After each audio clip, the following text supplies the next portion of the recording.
inshuti mukundwa, wowe ukunda ibyigisho biyobora abakuze kwiga Bibiliya, kuri uyu munsi tugeze ku musozo w'igihembwe. Igihembwe tumaze twiga icyigisho cy'intambara ikomeye. Muri iki cyumweru rero cya nyuma cy'iki gihembwe, dufite insanganyamatsiko ivuga ngo intsinzi y'urukundo rw'Imana. Kuri uyu munsi rero tugiye kurebera hamwe ibindi byo kwigwa no kuzirikanwa.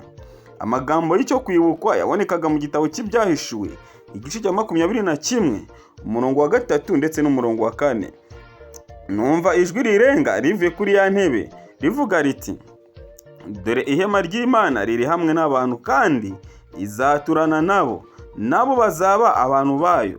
Imana ubwayo izabana nabo, ibe Imana yabo. Izahanagura amarira yose mu maso yabo, kandi urupfu ntiruzabaho ukundi, kandi umuborogo cyangwa gutaka cyangwa kuribwa ntibizabaho ukundi, kuko ibya mbere bishize. Mukundwa, niyo magambo y'ibyiringiro tumaze icyumweru turebera hamwe, ariko kuri uyu munsi wa none tugiye kurebera hamwe ibindi byo kwigwa no kuzirikanwa. Ariko mbere ko tujya mbere muri iki cyigisho cy'uyu munsi, dusenga Imana. Uwiteka Mana ishobora byose, turagushimiye, turaguhimbaje, tugushimiye ubuntu bwawe udahwema kutugirira. Ariko kuri uyu munsi turagusabye kugira ngo Umwuka wawe wera azabane natwe muri iki cyigisho cy'uyu munsi. Turagusabye kugira ngo tubashe kuyoborwa nawe muri byose. Nibyo dusabiye ubuntu mu izina rya Yesu Kristo umwami wacu. Amen. Niho hari imigezi idakama y'urubogobogo abonerana nk'amasarabwayi.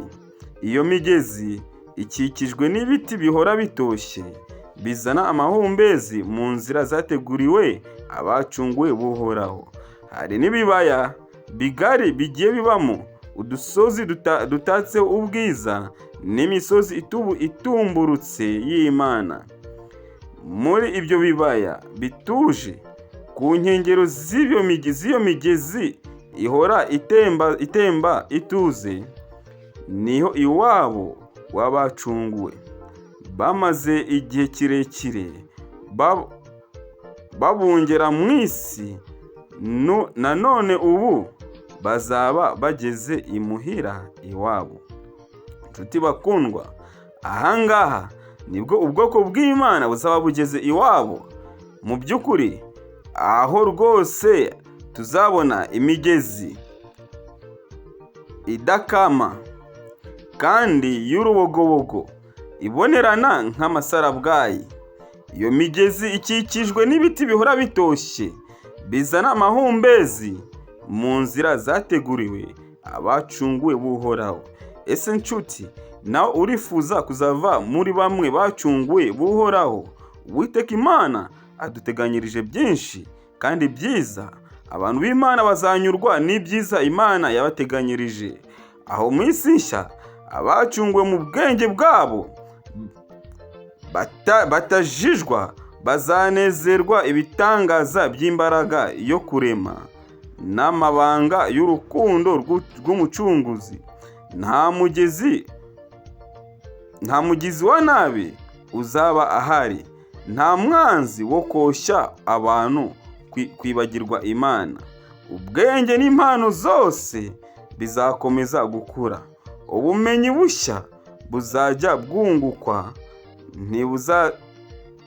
ntibuzananiza imitima yacu, kandi ntibuzacogoza imbaraga zacu.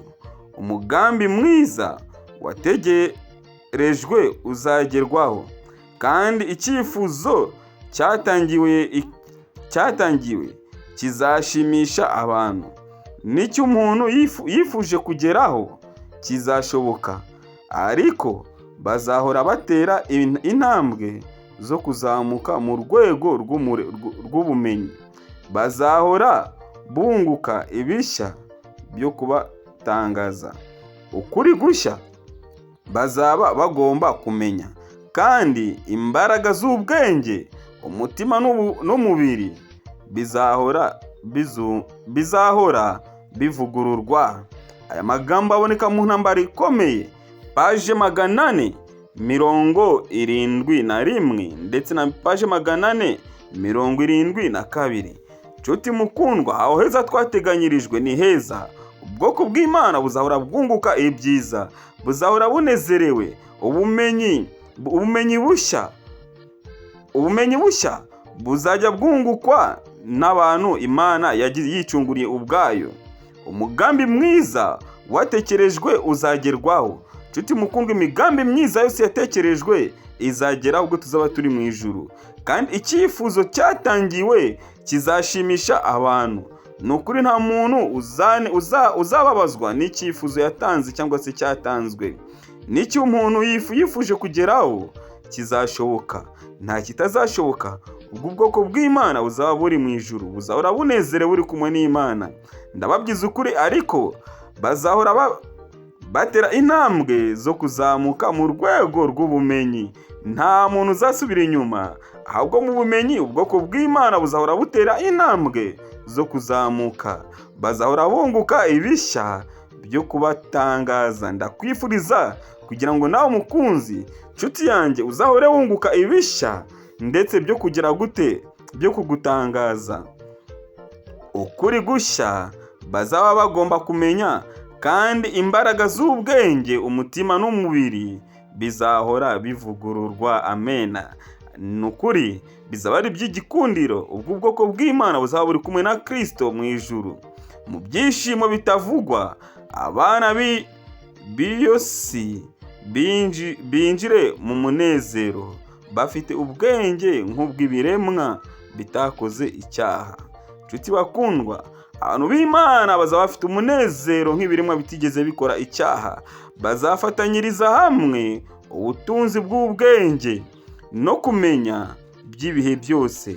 Bitegereza umurimo Imana yakoresheje ukuboko kwayo. Bazareba ubwiza bw'Imana yaremye nta kibatwikiriye.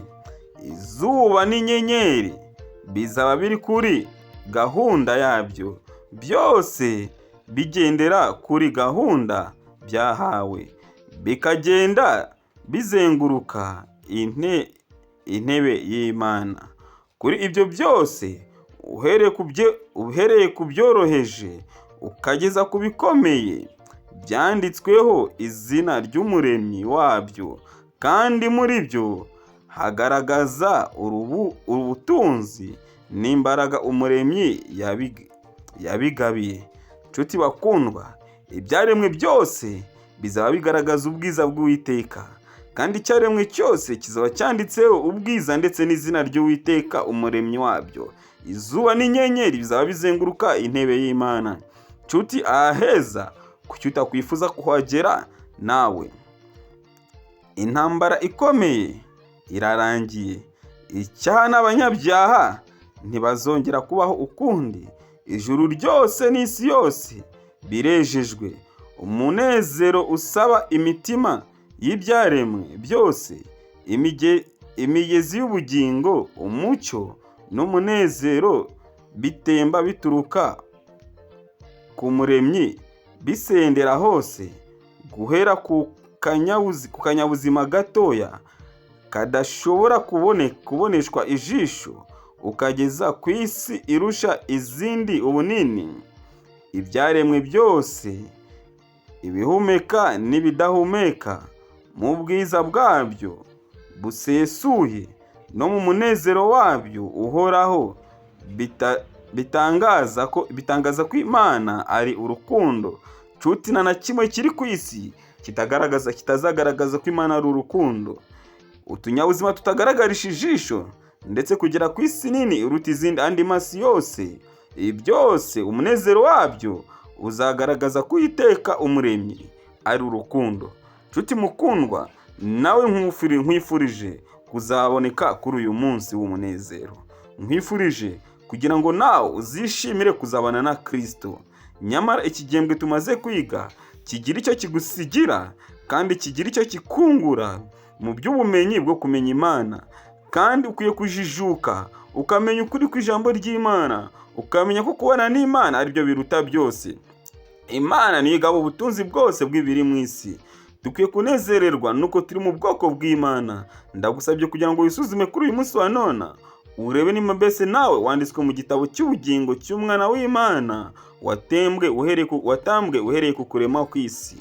Uwiteka umwami Imana rero adushoboze byose, yaba njye yaba nawe, atubashishe kugira ngo twishimire kwitwa abana b'Imana. Ibyo nibyo ngusabiye kuri uyu munsi wa none, nanjye nisabira mu izina rya Yesu Kristo umwami wacu. Amen. Reka dusenge Imana. Uwiteka umwami Imana, turagushimiye, turaguhimbaje, tugushimiye ko wakomeje kubana natwe, tugushimiye ko wakomeje kuturinda. Ubuntu bwawe bukomeze bubane natwe dushoje iki cyigisho cy'uyu munsi wa none, kandi tunasoza n'igihembwe cyose. Ariko ku munsi w'ejo tuzatangira twiga ikindi gihembwe, aho tujye kureberamo ubutumwa bwiza nk'uko bwanditswe na Mariko.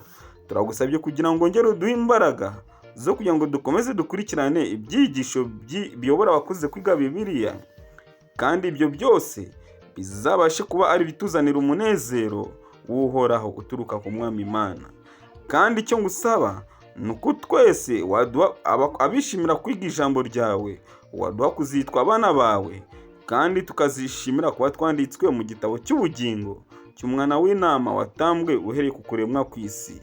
Ibi byo ngusaba ubuntu mu izina rya Yesu Kristo umwami wacu. Amen.